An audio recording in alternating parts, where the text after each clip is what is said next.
Hello everybody, my name is Mike from Frito History.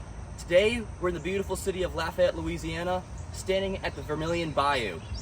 On April 17th, 1863, Nathaniel P. Banks faced Richard Taylor in the Battle of Vermilion Bayou, also referred to as the Battle of Pinhook Bridge, right here on this site. The battle will pit Nathaniel P. Banks, one of the most well-known political generals from the Civil War. He had served as governor of Massachusetts and Speaker of the House. He was leading the 19th Corps of the United States Army, which was comprised of mostly New England regiments. His goal was to advance on Alexandria and drive the Confederate forces from the region, eventually seizing Alexandria and moving on the Confederate stronghold of Port Hudson on the Mississippi River. Opposing him would be General Richard Taylor, the son of 12th United States President Zachary Taylor.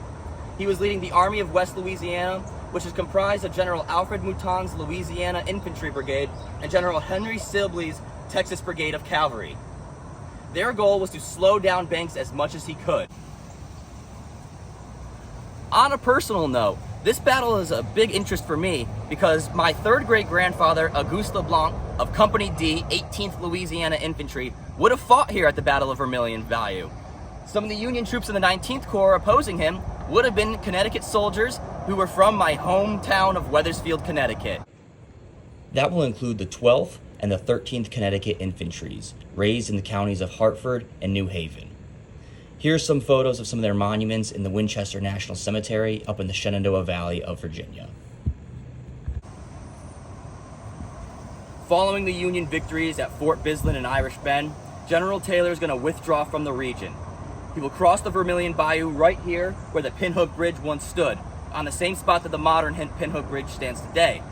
He will cross the bayou and set up a defensive position on the west bank right here. General Banks will continue to press, but Taylor has already started to burn the Pinhook Bridge. As Banks' men try to cross the bridge, they will run into a withering artillery fire from the Pelican and the Valverde batteries of the Confederate Army. The Federals will respond by bringing up 2 more batteries of the 19th Corps, and there will be a spirited artillery duel over the banks of the Vermilion Bayou right here, with infantry support on either side. Taylor's rebels from Texas and Louisiana had the topographical advantage. Vermilion Bayou's western bank was steeper than its eastern bank and was an optimal position to defend. That night, Richard Taylor realizes he does not have enough men to hold this position, so he will withdraw through the town of Vermilionville, which is where modern-day Lafayette is today, and he will continue northward.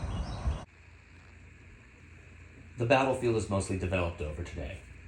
A state historic marker noting the location of the battle stands next to the modern bridge on the eastern bank of Vermilion Bayou. This site was in between the battle lines during the engagement.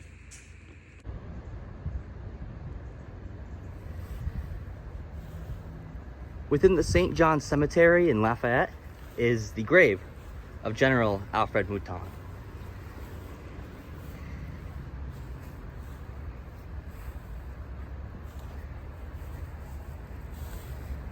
This side mentions the campaigns he took part in, from the Battle of Shiloh all the way to the Red River Campaign, the Mouton family name, seal of the Confederacy, and a quote from General Richard Taylor. And his headstone also mentions his service in the 18th Louisiana Regiment, of which he was a colonel of in the beginning of the war, and who would rise to command of an entire brigade of Louisiana infantry.